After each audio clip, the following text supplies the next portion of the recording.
This program is brought to you by the City of Fountains Coaches Association.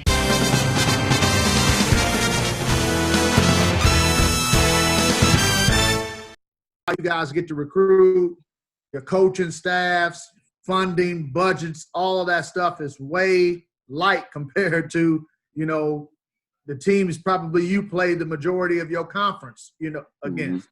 So we want to bring that platform out, you know what I mean? Not to bash or, but just to bring awareness that the funding issues and things need to be changed, and they can be changed, at the state level by who you vote for and who's for education, things like that, man. It's all going to affect the next 5 to 10 years of recruiting and everything else that's going on. This is probably going to have a huge impact. So just talk to you guys, let you guys talk about your experience, those types of things, how they affect you, just ask some questions, keep some dialogue going, get everybody a chance to kind of talk about their experience.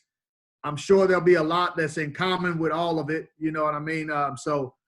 Just another platform for us to get the information out there, and hopefully, man, it creates some change, and we can make some waves and get it, get some balance at some point. You got to start somewhere, you know what I mean? So no doubt. I'm recording now, so I want to let you all know that. Why don't everybody introduce themselves? I don't know whether all of you coaches know each other. Yeah, let's start with you, Coach Henderson. You go first, buddy. Good afternoon, gentlemen. My name is Thomas C. Henderson. I'm the head men's basketball coach at Huston Tillotson University out of Austin, Texas. What's going on, Coach Williams? What's up, Coach Henderson? How you doing, man? What's going on? We always play against each other. And of course, big HBCUs and Xavier. We're going down there to play against Tim, so y'all may want to put us on your Cascade where we're playing them. Hopefully, I'm waiting on that contract, Coach Williams. Yeah, get that signed, huh, Coach? Go ahead, Coach Williams. Coach Alfred Williams, Xavier University, Louisiana, located in New Orleans. Was happy to be a part of the panel. Coach Dunlap. Brion Dunlap, head coach at Stowe State University, St. Louis, Missouri. I took over for Coach Williams. He did a really good job of building the foundation here, and I've just tried to carry the torch. So he and I both know about some of the ills that go on here at the Stowe, but we just try to make it happen. And like he said, I'm glad to be a part of this panel as well. Coach Joyner. Good afternoon, gentlemen. Stephen Joyner, Jr. for U. Nelson. Thank you. Head women's basketball coach at Johnson C. Smith University, Charlotte, North Carolina. It's Coach Ryan Glasgow, Director of Operations here in the City of Fountain Coaches Association, working with my man Nelson here, Carlos Nelson with Cascade Sports. We appreciate you guys for being on the show today. We want to address some issues that we feel are important for HBCUs, important for you coaches directly. As we've done interviews with you guys, we've talked about your recruiting, talked about your campus life, talked about, how long you guys have been at the programs and things like that. But now we want to unpack some of the challenges that you guys have to probably try to create some type of platform with everything that's going on in the world of change here to get some change at the levels where you guys are at. And, maybe start some coalitions to work together to try to see what we can do to make this effort for everything that's going on to the world trickle down like it's supposed to. We picked you guys because you guys were willing to jump on the network and do interviews. So we want to make sure we keep this thing building. And the first thing we want to, try to unpack is scholarships. We want to talk about the difference between maybe an HBCU and just a regular state or area college as far as those scholarships are concerned. So we'll start with Coach Joyner on this one. You're the women's basketball coach down there. So tell us kind of how your situation is with recruiting as it goes to challenges and things like that for you. I was blessed we had a female president back when I went to Johnson C. Smith, up into, I think Yancey was there till right around about 06. And she really took care of the women's programs here due to Title IX and things like that. So scholarship dollars, I was actually okay till the recent increase in tuition at the school. But one of the big things that I have that we run into, big problems, is the university building and refurbishing buildings and keeping up with state schools. I won a championship in 2017, had a kid from Iowa who was at Iowa State, didn't do well there her first year, ended up going to junior college, played 2 years for me. Her first year there, we win the CIAA championship. Well, in the middle of the season, we go play Winston-Salem State, and as soon as we finished the game, she said, "Coach, if I would have visited here before, I wouldn't have came to Smith." So Right. it's kind of one of those things to where that's really the biggest thing that we fall into, trying to keep our dormitories up. We've got a lot of community still showers, bathrooms where we bump into issues, and then budget. When you talk about trying to recruit during the summer, and then keeping up with all these AAU events and the prices and things like that, I applaud the men's side for what those coaches have done as far as the packets and keeping them at a minimum. But on the women's side, it's still get it how you live over here. I'm talking about $300-400 to get in. So they still winning on that side. So a lot of my recruiting has basically been by networking. Coaches that I've met in the past that are at Division I's, getting them to kind of, hey, give me the bottom 3 on your recruiting list that you just talking to, but you really don't want. And doing things by word of mouth. And when it comes to visits, we really have to limit who we bring in. So some kids, we try to do it locally, so we don't really have to worry about that airfare and things like that. But it's a tremendous fight every year. And then again, with the recent enrollment gap that all of us have felt, I don't know how y'all budgets have been hit, but mine has been hit tremendously. So basically, if I don't fundraise, I can't recruit. Gotcha. Hey, Coach Henderson, how about you? How's that? Are you facing any similar challenges like that on your end? Very similar challenges. We don't have football on our campus. So since we don't have football on our campus, basketball is the big time sport. So there are a lot of things that we're able to get, but we are a private institution. So like many of us, our tuition is very, very high. And so I only have 2 scholarships, only 2. And I'm competing with other schools such as LSU Alexander, LSU Shreveport, who are public institutions who do get funded by the state. And so now you're competing with teams that are able to give the full 6 scholarships to, compared to us with only 2. With fundraising, my fundraising doesn't go to men's basketball. So when we play the guaranteed Division I games, we are a team player. It goes to the athletic fund. And so if we don't play guaranteed games, we don't have a end of the year banquet for the whole athletic fund. I'm sorry to interrupt you. Explain to what guaranteed games means so that people that may not understand what that landscape is and what that means for your school, what a guaranteed game is. Well, we go when we play Division I teams and they offer us an amount, guaranteed earnings. And so we go there and we play them. And of course, it's going to be stacked a little bit because you're going to their house and you're going to go play them. So, right. if you're going to beat them, if you're going to beat some Division I teams, you got to be on your A game. If you're going to try to beat them, if you beat them by 1, that means you really beat them by 30. And so you really have to be on your A game out there because you're kind of look as if you're supposed to lose those games because they paid you for those games. And so a few years ago, we played Baylor. Going in there, they were top 10 in the country. and we're up by 10 with about 2 minutes left to go in the first half, and things change quickly. So again, y'all know how it is. You blow all your timeouts, and then you got TV timeout. Right.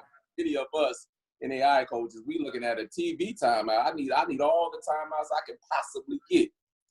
Exactly. But that's basically one of our fundraisers. We play guaranteed games. We're probably the only team in our program that do play guaranteed games besides our women's program with Kendall Dupree.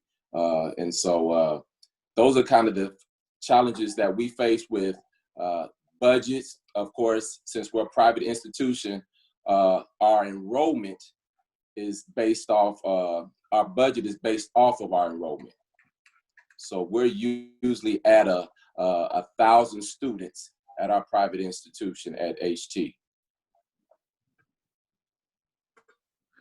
Appreciate it, Coach. Coach Dunlap, what do you see on your end? A lot of the same issues. Just like Coach said, we try to play guaranteed games as well, whether it's Division II or Division I teams, so then we can fundraise to go towards our budget, so we can have a little more in our operational budget, so we can try to give our student athletes the best student experience that they can throughout the year, and as well as it can go, some of that will go to our athletic fund or the pot of the athletic department. From a recruiting standpoint, it's tough because we have to really, really be strategic in the way we go about it. We're a public institution, so we're pretty affordable in that sense. But on the other end, though, because our budget is lacking, so to speak, we have to be strategic in the way we go about a recruiting process. We really have to trust our eyes, and not only trusting our eyes, but also trusting the people that we know in the business that may have seen this kid or have good things to say about this particular kid. We try to get some of the AAU events, especially the local ones that are within, you get in a car, 5 to 6 hour drive, maybe 7 to 8 hour drive, where you can go and hopefully someone that's going to be there to maybe like you bunk up with them, just to try to cut some of that cost as well. Because that's all coming out of our budget unless we decide to eat it ourselves and we don't get any reimbursement for it. Right. So you got to pick and choose those battles. And as much as we want to, because we are a state school, we have in-state and out-of-state tuition that's different. So as much as we want to try to be national, we still have to be mindful because, like Coach said, we're limiting the scholarships as well.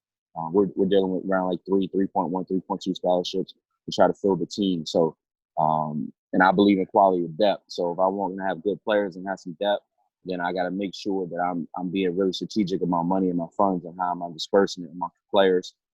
So, we try to do a really, really diligent job, like I said, to get to know these kids early in the process, as well as the people that's in their inner circle.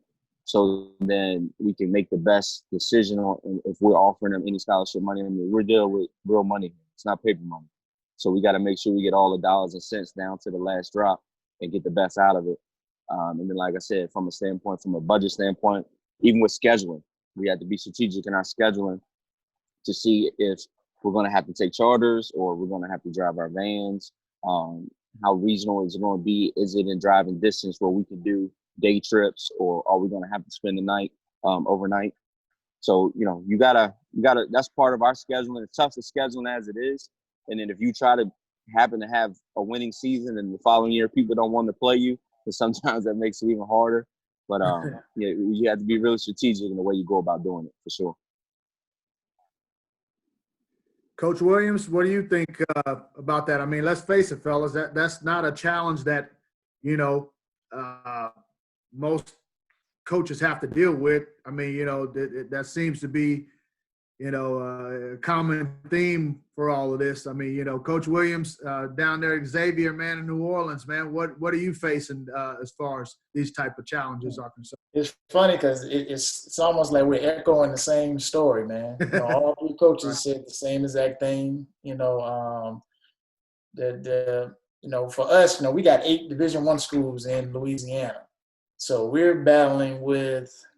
Coach, I know Coach Henderson has way more in Texas, but in our area, we have about 6 schools in our area. So we're competing, with those kids, trying to a lot of those kids want to get out of the state. So it's crazy how those dynamics work. So we're forced with just being able to, just like Coach said, build those relationships early, trying to get in with a kid who has a lot of pub in the city. You know, in New Orleans, the basketball here is it took a hit during Katrina, but it's starting to come back. And so now a lot of those players are really, really talented, get the opportunity to go to, just out of state. So getting the opportunity to go Division I. So when the 8 Division I schools aren't recruiting them, then it's like, okay, everybody in their camp is telling them that they're better than NAIA, not knowing NAIA has some gangsters. Top Division I transfers, top JUCO guys. It's a bounce back league. So when you get certain kids who can play at that level, it definitely makes it a good thing. So just like Coach Henderson said, also, man, we don't have football either. So basketball is probably one of the primary sports on campus. We're a private HBCU university that's also Catholic.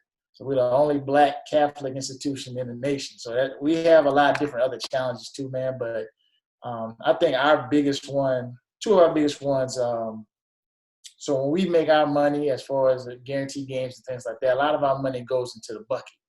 And the bucket dispersed to the whole university. So we basically have to try to do our part as far as just helping the university out like everybody else. But the other part for us is the fundraising piece. Now, our school does since we're private, we do a lot of fundraising from the university standpoint.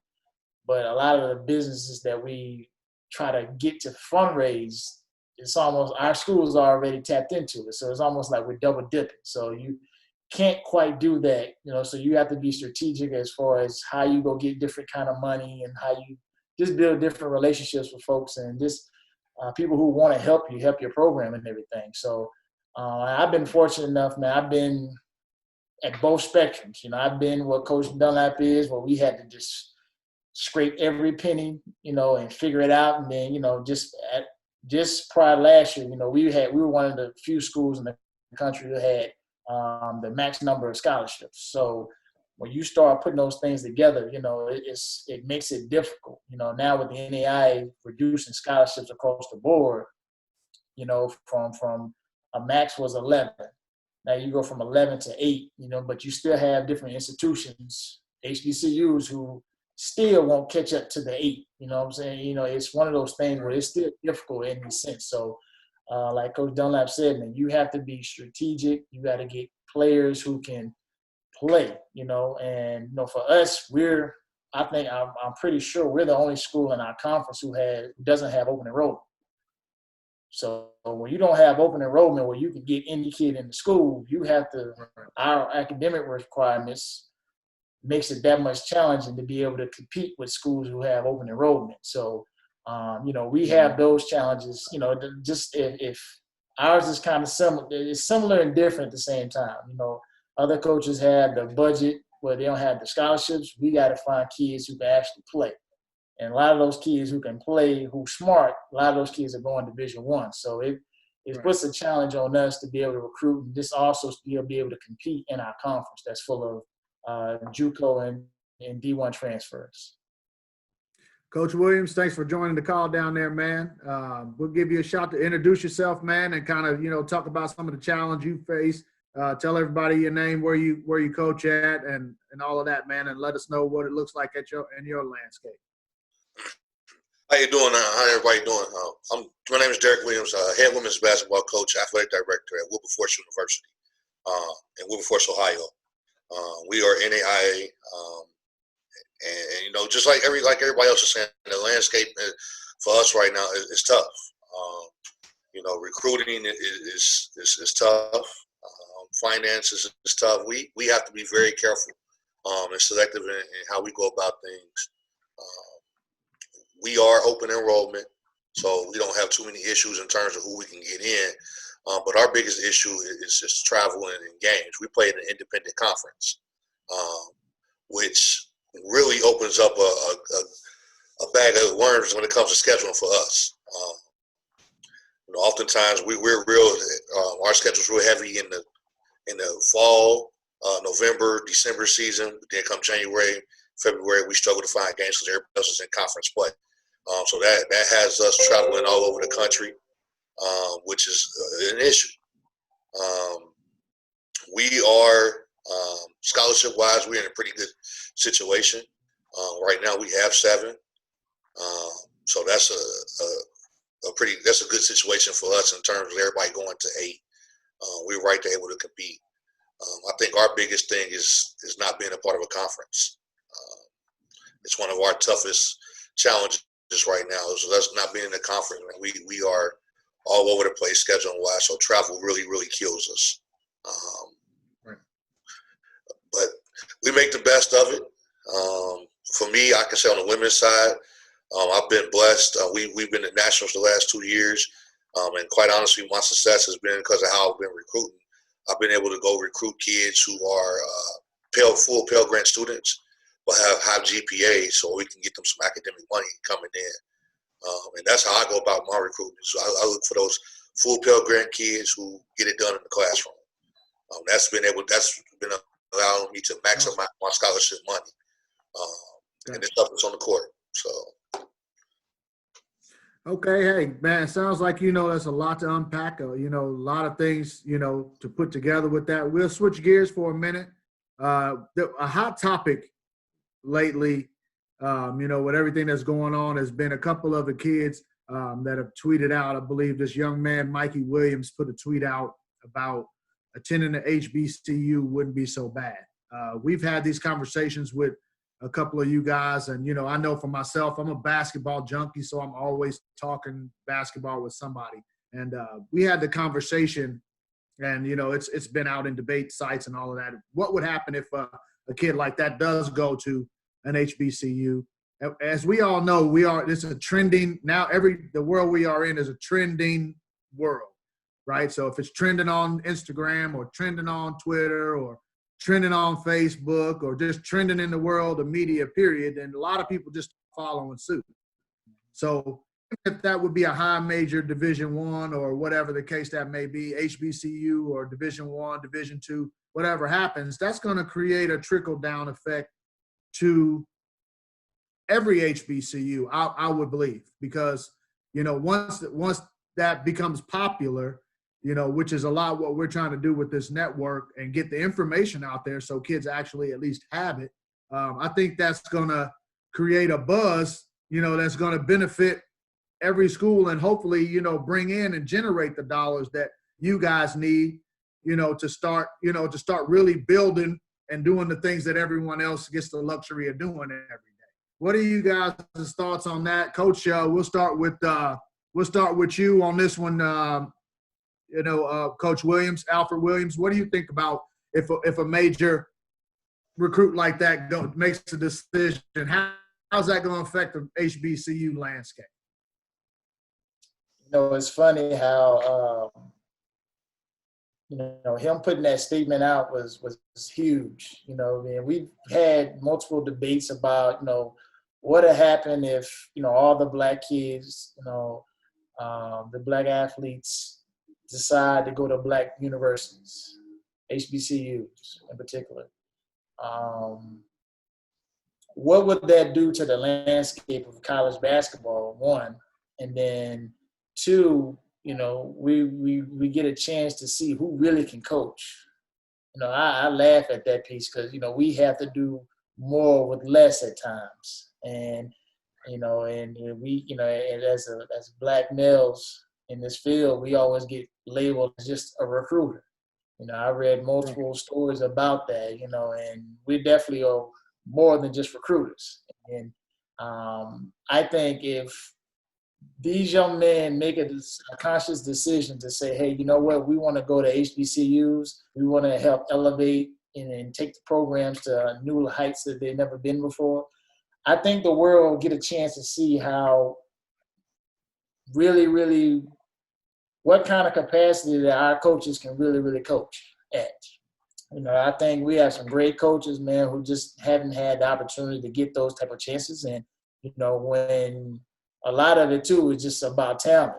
you know, you got the best talent, you're able to maneuver through certain situations, then chances are you're going to win 80 to 90% of those games, just because you have more talent and you kind of put your guys in place. So I think it's a wonderful thing. I just hope that it's not a trend or a wave, you know. But the other thing is, too, I was reading Coach Mo just got the job at Alabama State, and he put out, you know, we need to make a push for all our players, all our black kids to go to HBCUs. He was like, man, we need to make it happen. And somebody's on Twitter bashing them, like, man, they're not going to the HBCUs because of facilities, because of money. You know, you think they're gonna turn down a Power 5 school? Which is a valid concern. That's probably the main reason why they don't go. Like, you guys are struggling with facilities and budgets and all of that stuff. So they see that that's not a problem. I got 20, 30 pair of sneakers. I get unlimited, you know what I mean? All of these gear. I'm on TV, you know, all of those, the glitz and glamour of it is what prevents it from happening in the grand scheme of things. So, Coach Henderson, what you think, man? How you feel about that? I think just to piggyback off of Coach Williams, man, first off, yeah, the Power 5 all have the basketball shoes, the facilities and everything. But the one thing that I don't think that they have that we have is all of us are innovative. We have to find different ways to win. I was looking at one of your previous episodes with the Central coach, playing up a matchup zone that nobody else has won. We're innovative because we're trying to find things that nobody else does. And so it puts us on that the grand stage to show we really can coach. And now we have some talent to where we really can coach. With getting those kind of people on getting those kind of young people in our programs, I think it increases our budget. I mean, can we handle the capacity with people coming in to see all the hoopla and what's going on with these athletes and what's going on? I think that we can handle that. I love a show. Everybody loves homecoming. And I know every night could be homecoming. Every night will be homecoming. So now you're on that grand stage again. So what do you think? What do you think, Coach Joyner? I mean, you're on the women's side of the game, so you know it's different. I mean, you know, it's different, but at the same time, you know, we still see a lot of our, you know, young African American ladies going to the UConns and going to the, you know, all of these places. What if they were going to the HBCUs? How would that, you know, what do you think about that for your side? It would do exactly what it did for the Power 5. The shoe contracts, the money, the arenas would follow right behind them. You know, none of these schools, you know, you look at UConn when they made the move to become a big-time athletic program to build that university, they were nowhere near what they were until they put into athletics and they started to recruit those type of players and began to become on a national level. That school does not grow without that men's basketball program. That women's basketball program don't happen without that men's basketball program. So I think what we have to understand, the same way that you have people stepping out and protesting right now and not letting this go any further with Brother George, it has to happen with every aspect. And that goes back to what we talked about before everybody jumped on. We got to be willing to put these boots on the ground as coaches, as high school basketball players, as parents of these kids to say, son, I need for you to look at this. I need for you to consider going here and understand that you could be, how that little girl said about her daddy, my daddy changed the world. Son, you might could be that recruit. You might could be that recruit that could change the world for HBCUs and black people by saying, damn with Carolina, damn with Texas and everywhere else. But, hey, I'm going to Winston-Salem State or I'm going to FAMU. So hopefully these kids are going to be about it. I'm more concerned about the parents than I am the kid. But you know what, Coach? That's why we're providing the platform that we are, though, because we want to get the information to parents. You know what I mean? We want them to hear it from you guys. What's my guy that was at West Virginia State? I think he just passed away. Lloyd, that went to West Virginia State, that went to the league, the first black man to go to the NBA. If he can make it back then, what's on sale? What's on sale? Yeah. No, it wasn't West. It was a guy that went to West Virginia State. But he was the first NBA player, first black male NBA player. Carlos, I know you got to know this guy, don't you? There you go. That's about your. What I'm doing is one of your coaches dropped off because he's seen all the ballers. Right. He's a football coach, and hey, but if Lloyd can make it from back then, you can't tell me you can't make it any. You can make it from anywhere in this world with all this social media we got. Right. You can make it. Right. So, I'm gonna be honest. I've actually had conversations with a kid yesterday that I don't think if we're not in this position in society, I don't talk to this kid. I don't think she entertains me. And my message to her was, I just shot her a text like, hey, this might be the perfect time to stay at home, go to your black college, and represent and turn this thing around. Because if I get this kid, I'm going to win the national damn championship. All automatic. And I mean, if you look at the landscape of it, though, Coach, like a lot of coaches that I see, like in Division I, because I pay attention to it, like their general region, and Coach Williams kind of spoke on this earlier. You should always start within your state and try to get the most talent out of your state as possible. I always felt like that was the key to anybody that would come in from out of town and like take over, like the University of Missouri. Like you have to make sure you sew up St. Louis, Kansas City, Springfield, all and everything that's in between, and then move out. So if those same kids from all of the Texas from Texas stay there, or for Coach Dunlap down here in Missouri, you know what I mean? If you get the top tier level just for your level, I'm talking just for NAIA, to still at that level to get the top African-American athletes to stay or go to an HBCU, it's still the same as the Division I level. It just tends to happen more often when, we can build in and out. So, Coach Dunlap, what do you think about if you had access to the top kids for your level automatically, just based off the trickle down, how would that change, what you could do down at Harris Stowe? Well, it's kind of ironic because I feel like I've been able to, and I've been blessed because I had a couple of those guys that played for me this past year that were Division I caliber players, and for whatever reason, through immaturity, lack of growth, or whatever, they ended up falling into my lap, and we were able to reap those benefits this year for sure by winning the championship.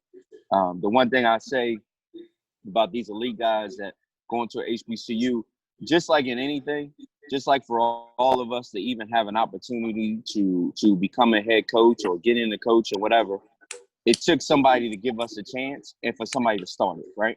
So with this situation, it just needs to be one elite player who decides that I'm gonna go to an HBCU.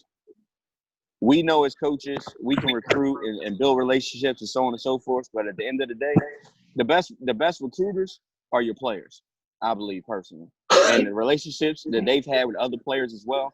Then they will attract those guys to come to those universities, and once they see the success that you have and the experience that you have of being at an HBCU, and they start by word of mouth and by social media and start telling their friends, like, yo, you should come here and do this. We can do this, do that. No different than they doing on the high level. They recruit each other to come play when they're at the camps and they're at the All-American stuff and talk about playing together since they were younger and so on and so forth. I think that would be the same carryover.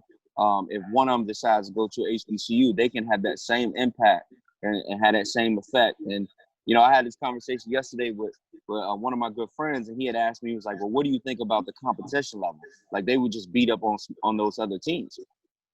I said, what's the difference, though? What's the difference that me saying, like, us 3 top 5 players in the country or 5 out of the top 15 decide we're going to go to this Power 5 or that Power 5.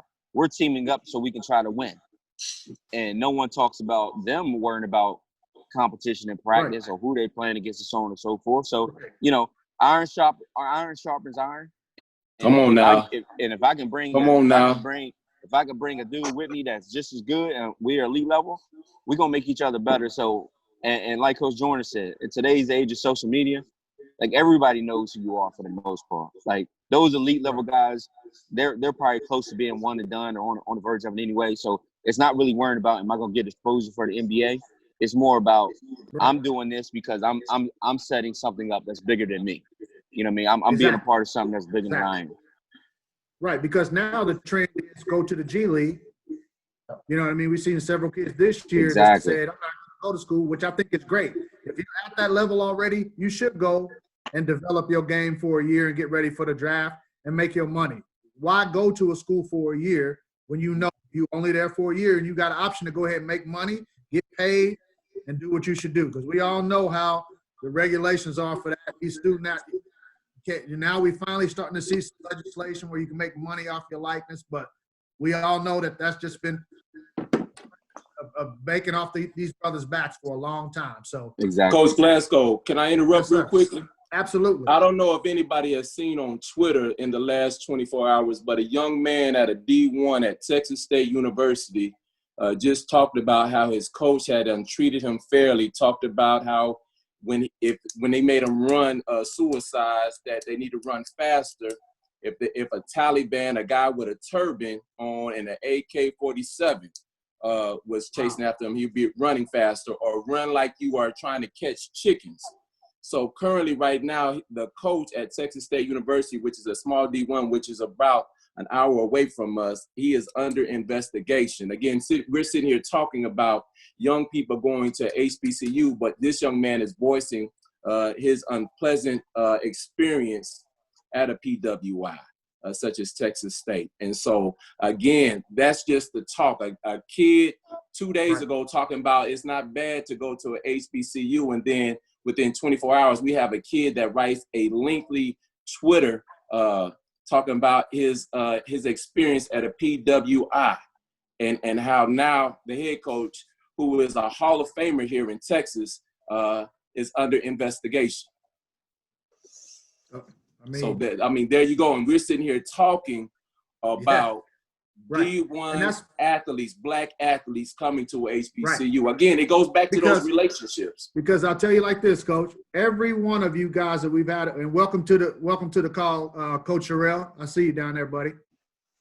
For every one of you coaches we've interviewed individually, the key to the conversation has always been how you are going to be treated when you arrive on this campus here. How everyone's going to know, the teachers and the professors and everyone going to know your first name. You're going to, you know what I mean? You're not just going to be a number.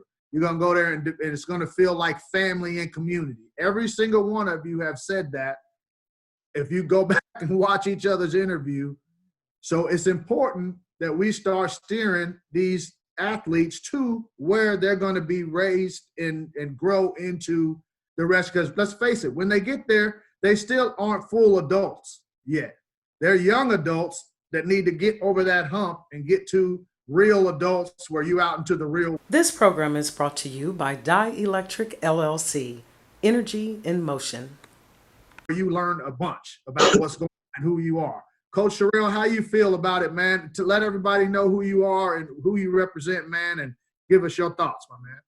Hey, coaches, and I hope everybody's doing well. Mark Sherrill, Fort Valley State University, Fort Valley, Georgia. This is more of a, when I came out of high school, I was probably one of the first athletes who had a chance to go Division I. And a lot of my friends could probably tell you the real story. And I chose D2. Coach Joyner, who was just on, was recruiting me. And I caught so much flack that if you go to a HBCU, you're not going to play on TV. You're not going to go to the pros. You're not going to do this. You're not going to do that. My mom worked at the hospital.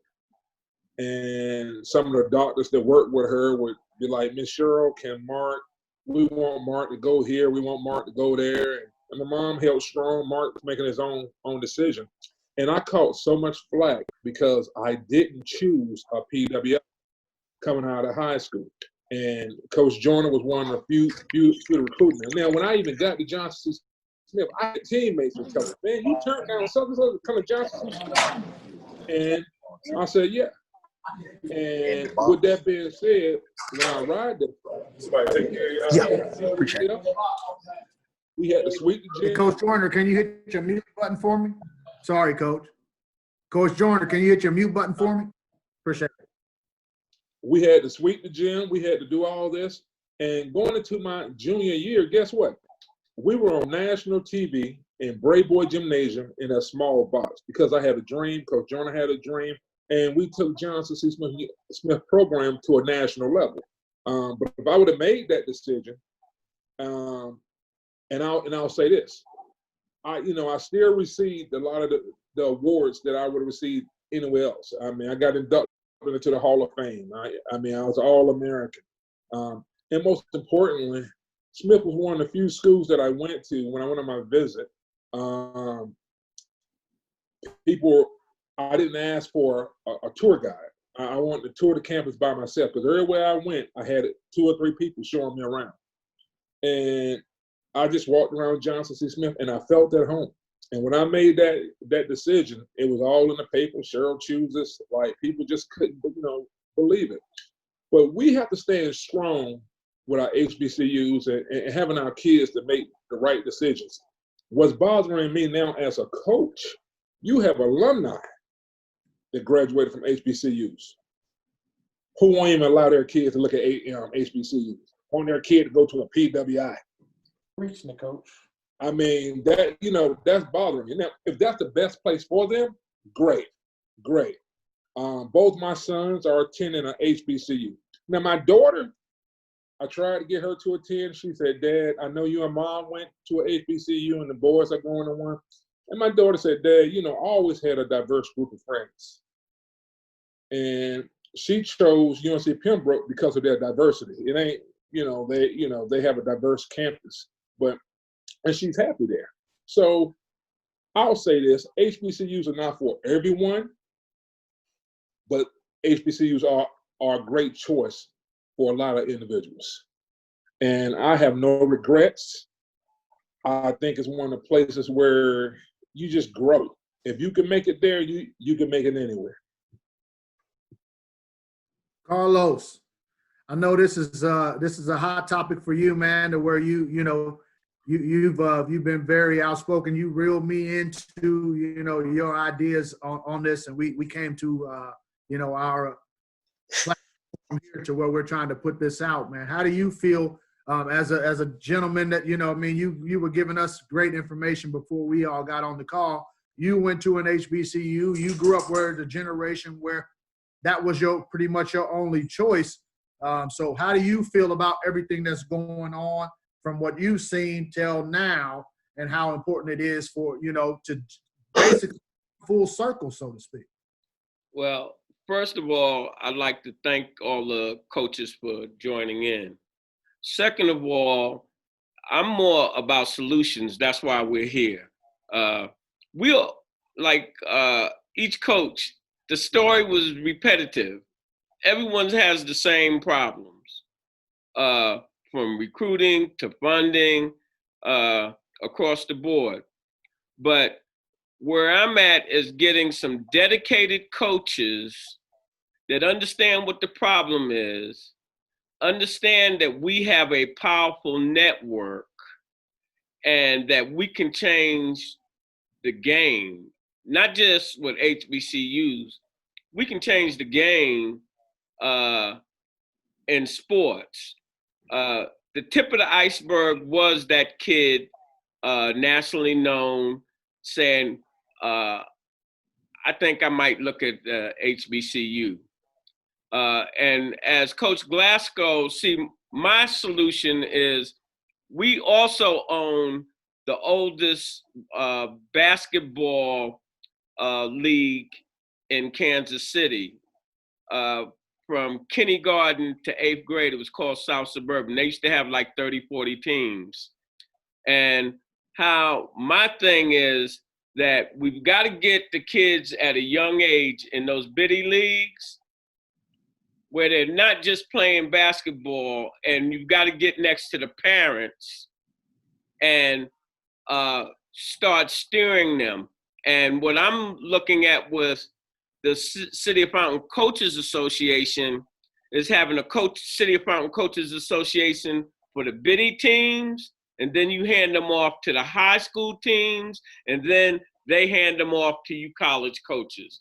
And that's something that I won't live to see, but I want to try to put something like that into the mix. And that's not going to happen by osmosis. And I think Coach Glasgow invited more people to this Zoom call. Is there anyone that you invited that's not on the call right now? I know a couple coaches had some things pop up just in a schedule last minute. Right, and I understand that, but let me say this. I've been doing this a long time. Everybody has some crap pop up. What's really important? And that's why that boy, Lloyd, that's why he's dead. Because it was more important. And as I said to you and other people, one of your partners, you ain't seen him in 6 or 7 months. And he's like, yeah, man, I just been busy. Been busy doing what? That you couldn't pick up the phone. You full of shit. That's what it is. You full of shit. And I'm not trying to hear that from the coaches to say, I'm down with you. If you down with me, just like you put time aside to do this or do that, then put time aside. This is something serious. This is something that you can't do in a New York minute. This is something that you have to do collectively. You have to have a mindset. And it's about each one of y'all's university, but at the same time, it's about the goal and being part of something that can be history making. And the iron is hot right now. The world is watching African Americans or us African. I don't even call myself African American. We're African, part of the African diaspora. The white people put we African Americans, but they took us and we African, thinking we African American, thinking we British Africans. No, we all come from the same pot. And what I would say to you coaches, it doesn't happen because Coach Glasgow or Coach Mr. Nelson calls. It happens when you say, I'm gonna recruit 2 or 3 of my friends that are coaching, and I'm gonna talk to them and sit them down, and we're gonna bring them on board. Right. You know, and like right now, I told Coach Glasgow this morning, I gotta look and see how I'm gonna get some of my high school ballers. They're not on my Facebook page per se, and then have a Zoom with them on what's their take on the Floyd situation. How does that affect them from an athletic standpoint? And the more conversations and the more people we can bring into this, it's going to blow up. All right. I think that's important because, you know, all of us reach an age group. You know, I'm a high school basketball coach, so I'm preparing them the best I can for those 4 years to go off and step on your campus and represent themselves in a fashion, you know, that's respectable and growth and, you know what I mean, change the world mentality. I think we all are touching the generation of kids that can really, really make an impact. As you can see in the protest, these kids have the platform to be able to do something. So we're really the ones that raise them into, you know, that role. And I think it's important right now for us to get behind them and let them see the support. Like the story with Texas State, Coach, I don't know if what's happening right now is not happening. He's not outspoken about that and feels comfortable without feeling like it's going to blow his chances to go play somewhere else, or, you know, the pressure from what if I say something and this coach badmouths me to another coach or whatever, you know what I mean? Now kids are like, wait, this is happening to me, and I didn't want to say anything about it. Now I'm starting to say stuff about it. Kids are starting to talk, and then that's going to dialogue. They have to have the back, Coach Ryan. Right. They have to have the backing. Right. They have to have the back, and the back is really media.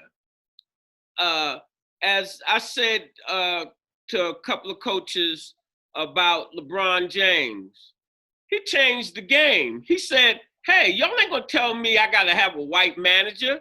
This is my partner. He gonna manage me. And what could they do? We've got to make our kids know that they are the talent. That Nike, Adidas, none of them are nothing without the talent. Yep. And we're not conveying that. We're busy butting heads on trying to get the kids, and we're not talking basics to the kids. You might not get that kid, but you might wind up putting something in that kid's mind that will change the game. Coach Derek Williams, we haven't heard from you for a minute. What's your thoughts on this, my man? Well, I mean, I do believe we all have a duty, and it's an opportunity right now for us to really step up and, change the game. I will say I do believe that there's going to be a moment when there's that big-time recruit that's going to go to an HBCU. But the bigger thing is, even when that kid does go, we now have to have people to put money into our endowment funds and things of that nature so we can fund those scholarships for those kids. Right. But I definitely believe this now is our time to kind of step up to the forefront and talk to our kids, get our kids, on board, and get them in the HBCUs. I wholeheartedly believe it's going to happen. It's going to happen. It's just a matter of time. And this time, this is the perfect time.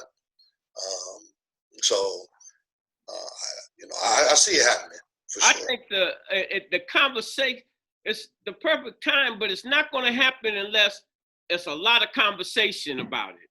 Where the kids are hearing, hey man, I might be thinking this. I might be, hey, you're gonna be much larger than life if you make you one of the first 5 kids that are top ranked to go to a HBCU. You're gonna be larger than life. Yep.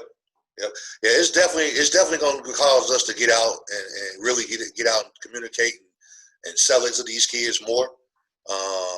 Granted, I know for some of us, our areas and our means of being able to get out and recruit and talk to kids, it's tough, but it is up to us, and it's going to happen. It's going to happen. I think right now, just us on this call right here, right now, you got dedicated people who are going to make it happen.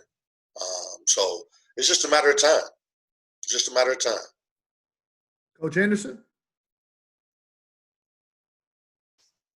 Once again, co-signing on Coach Williams, I think it's just a matter of time. But I think that we are on here. I think this is a start, Mr. Nelson, of coming up with a solution. I mean, you getting all these guys and you creating this platform for us to do that.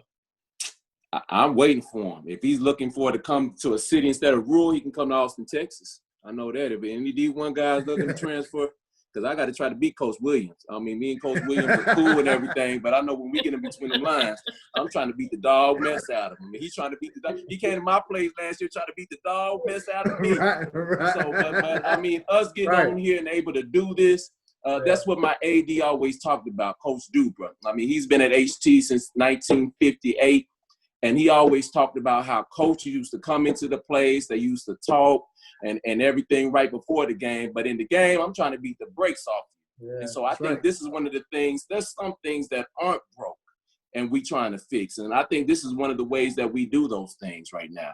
I mean, you've been through this, Mr. Nelson, through the 60s and the 50s and the 60s and the 70s. You know how this goes. This is a first for me to see all this. We're talking about marching and things like that. And I didn't ever think 15 years ago that I would be able to experience the same thing that my family experienced, the same thing that my mom and my dad experienced, the same thing that you've experienced with all the marching and us coming together as Black folk and celebrating things like this. I think this is a true, the Lord, it took something tragic to do this, but for us to come together like this, I think is the first step that we're doing this. I think this is great. You got to be ready to sacrifice. My teammate I was close up on this. My teammate was John Carlos. And in 1968, he raised his fist with a black glove. Matter of fact, today is his birthday. He turned 75 today.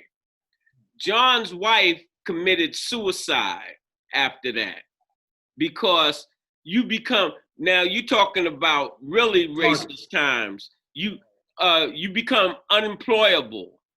They threw him and Tommy out the Olympic Village. And let me say this, when John comes to Kansas City and we talk, and I call him and talk to him quite a bit, we have teammates when he's on talking tours around the city, they want to get up on him and take a picture with him. He'd be like, no, no, no, because you had the same opportunity, but you didn't, you kept your mouth closed. Right. And that's all I'm trying to say to you young coaches, that the path to, it's not so much to glory, to change is you got to have some guts. And these white folks have most black people in self-check. You know what not to say, and you know, and so therefore they're gonna do what they do. And what they do is not give black people their propers. End of story. Yeah, I mean, we could talk about these things all day long, man. I mean, I know that, I want to switch gears a little bit and just talk about, the landscape of how, we can move forward, and continue to create opportunities like this. Carlos mentioned this earlier. What we want to do is connect this network with all of your local high school coaches that are African American. We want to get them involved in the network. That way, that network builds where kids are, from every region are, coaches are in contact, because like Coach Henderson, and we talked to him last night, and his main drive was talking about relationships. So this network right here could turn into hundreds of coaches to where I got to call my guy. Oh man, I met this guy on a Zoom call that's from such and such. You know what I mean? I got to get with him because, there's a player out there that, that I'm trying to get with. That type of environment that we all know, which I feel will create a recruiting base, because we only got, like you say, we only got a certain amount of scholarships. So if I can't take one other than, Coach Alfred and Coach Tom is out here having to play each other, I don't know if I want to send him to you or not, but, at least I could send him somewhere else or her to somewhere else. You know what I mean? To where I know, hey, my guy got a spot for you, and hey, you'll be all right. You're gonna be in good hands, whether it's in STL or Louisiana, Texas, or wherever else. So, we want to make sure we putting this thing out in front of younger high school coaches, African American, other college coaches, and build this network up, man. So where we can keep this thing going.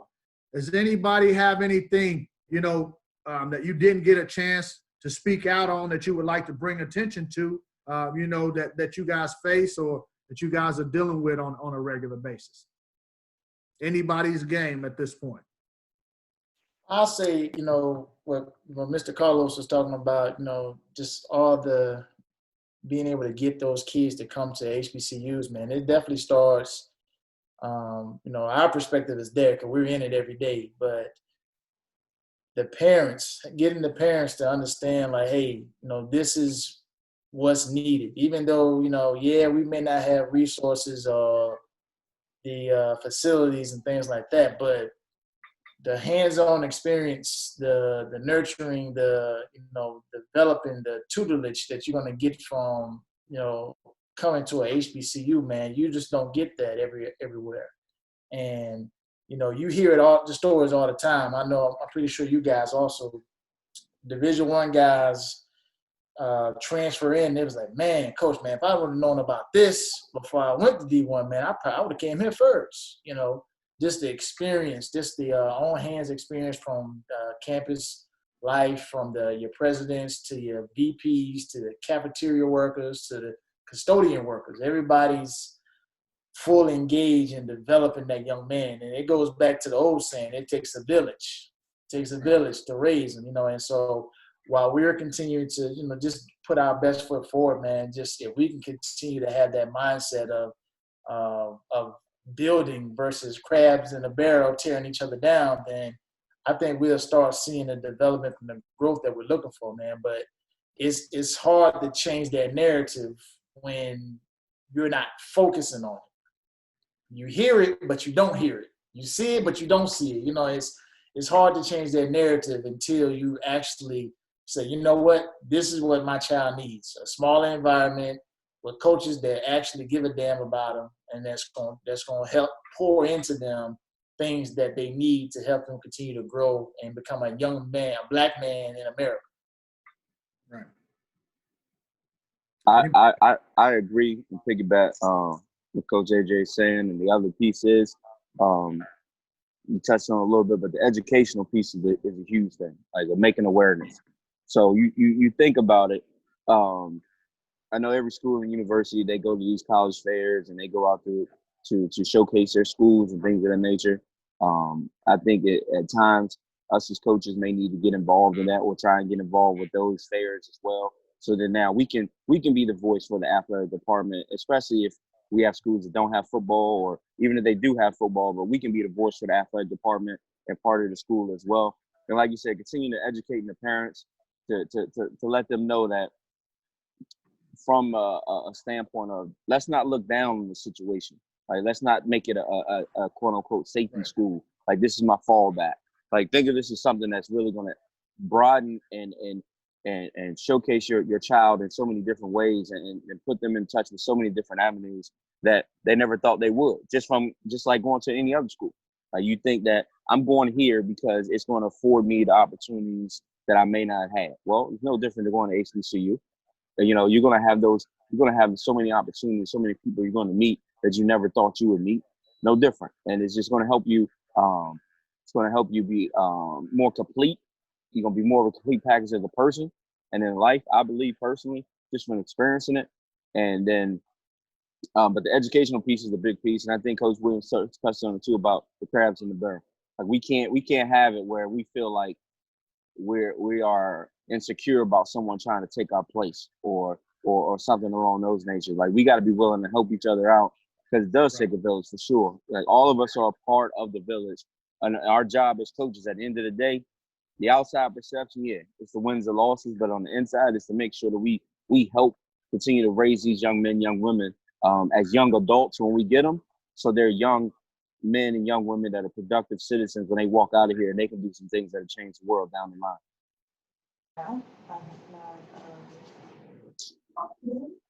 Coach Sherrill, you got any final thoughts, man, on anything? Well, it's more like I've been in this game over 27 years, and one thing I've learned through coaching is we have to be there for each other. As African-American coaches, we have to learn how to lift each other up more so than anything, because again, whether it's for a job, whether it's for just general information. In terms of our student athletes, I mean, I think that it has played a part in terms of them attending our institutions. It's kind of like the Field of Dreams. I mean, if you build it, they will come. What Mr. Nelson and yourself are doing, Glasgow, this is very, very important. And this is a piece. We got to connect this with everyone else. Right. And we got to have, and I'm sorry, I came on late. We had a storm here, and I got disconnected. But we got to pay more attention to what's going on, not just on my end, but we're not strong enough to stand alone. And the more we can stand together, the better we will be. Now, we have caught some attention of top athletes now because of what's going on. But don't fool ourselves. We still in the pasture. We're still in the pasture. We got to find a way, not for kids to just be talking about attending HBCU. I may want to, that when they make that decision to come. And when they do come, how do we support? How do we support? How do we make sure that they have all the resources to be successful academically, athletically, and socially? How do we do that? This is one of the things that we have to do, because trust me, them other coaches are killing us. Oh, you don't want to go there. When I was at Johnson C. Smith University, I would be giving tours to parents, and the mom and parents be looking kind of strange, and I'll say, hey, y'all okay? Oh, what happened? Somebody told you that this was a bad area, that the campus was tore up, the campus was bad. Coach, how you know that? I said, we get that all the time. And they be like, wow, well, this coach had told him this. This AAU coach had told him it was in the hood. And Johnson C. Smith is right downtown in the middle of Charlotte. Now that I'm at Fort Valley, it's just as good. It's just as good. But at the same time, we all have to be on the same page. I'll be honest, I've never worn another school's shirt, paraphernalia, never. And I'm getting to a point now that, heck, all the coaches' friends who I know, I'm going to start asking them, hey, let me get a shirt, man. Because I'm out, I want to show it, and I'm like, what the? I want to support it. Because the more you can show kids by advertisement, Coach, where are they? Oh, man.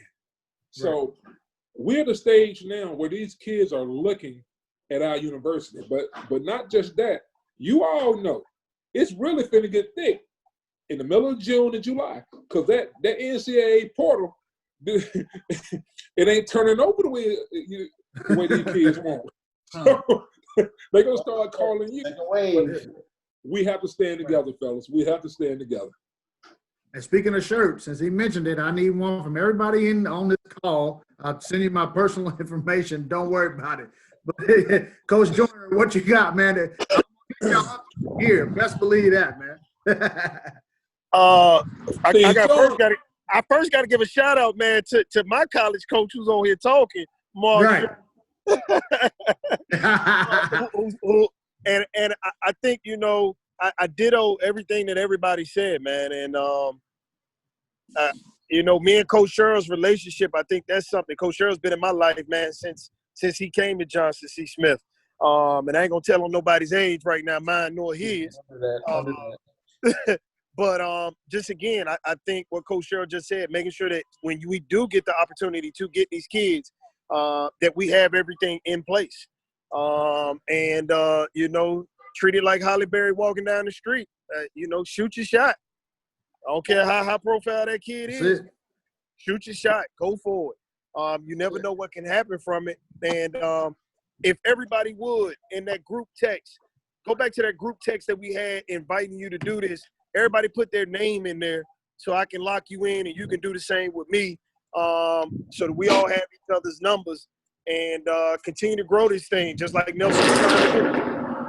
I'm out here trying to buy a car. Coach Derek Williams, you got anything on the way out, my man?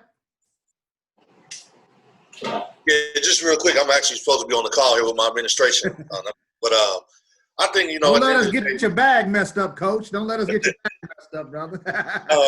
No, I ain't gonna do that. But I think the big thing is, to me, and my motto is, it's bigger than basketball. The basketball is one thing, but it's about the relationships and just kind of piggybacking on what Coach Sherrill said. We got to be ready if and when the time these kids do come to our campus. We have to be able to support them. We got to be ready for them. And it's really just, it's about the relationships. Financials and material things is one thing, but I think these kids are more resilient and more looking for the relationships that we can provide.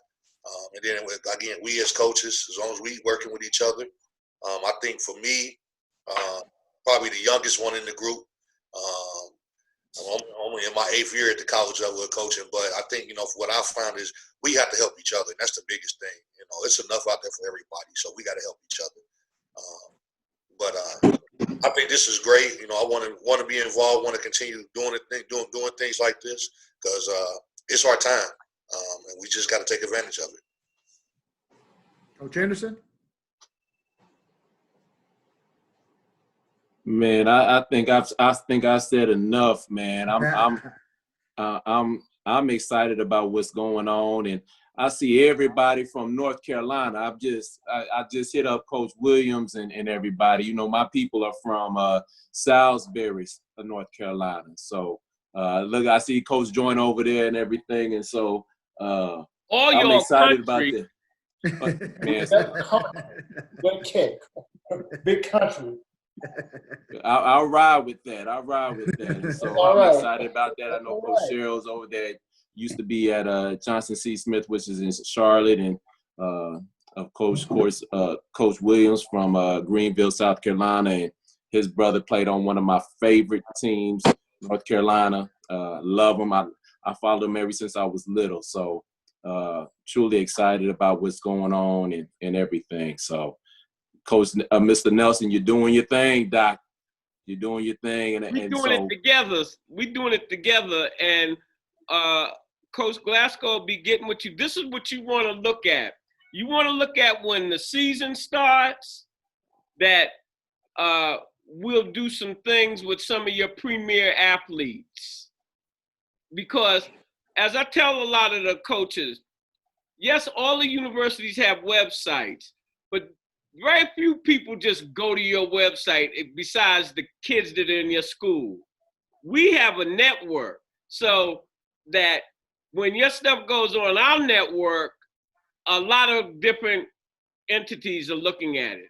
So you want to try to use the network as much as you can with some quality things, especially when you're talking about some of your athletes that are intelligent. You want to put them on blast. Again, man, hey, all of you coaches, man, thank you so much, man, for taking the time out of your day to jump on here with us. You know, the City of Fountain Coaches Association, we're going to pump this thing out, man, you know, with Cascade Sports. Me and OG Nelson over here, man, I give him a hard time, man, but I mean, you know, he's truly doing something that I feel like he said will leave, you know, a mark and, you know, can be the start of something, you know, special, man. I look forward to continuing to build relationships with y'all. You know what I mean? If I can ever help you guys in any way, if you're looking for some players or anything, like I said to you guys before, don't hesitate to hit me up on the women's side or the men's side, of course. You know, like you said, we got to help each other, man. And, you know, I'm going to do my best to get more high school coaches involved in this. So you guys will have access to some people and to some other people in the area as well, man. So thank you all for coming on, man. And Nelson, OG Nelson, I'll let you close us out, man, with what you always like to what you like. Two things I would say. Please get this man some shirts or hats or something. Thank you. I'm hitting them all up. I'm hitting them all up with my size right away. My man, Coach Henderson already hit me up on the delivery. Yeah, because I don't want to hear no nothing. Get this man some shirts and here, baby. Whatever y'all got, see to it the Coach Glass. T-shirt, I'll take a T-shirt, polo, don't matter, man. Hoodie, whatever you got, Coach, I'll take it. And y'all stay in touch. And as I said, it's almost like that saying, each one teach one. Each one of y'all get with another HBC coach that you're tight with and bring them in. All right, as I always say, when you invest in your community, you're really just investing in yourself. Take it easy, fellas. Appreciate it. Be safe. How we doing, fellas? Appreciate y'all, man, for jumping on this call, man. Y'all have a great weekend, man. Enjoy yourself. Be safe out here, brothers. All right, guys. This program is brought to you by the City of Fountains Coaches Association.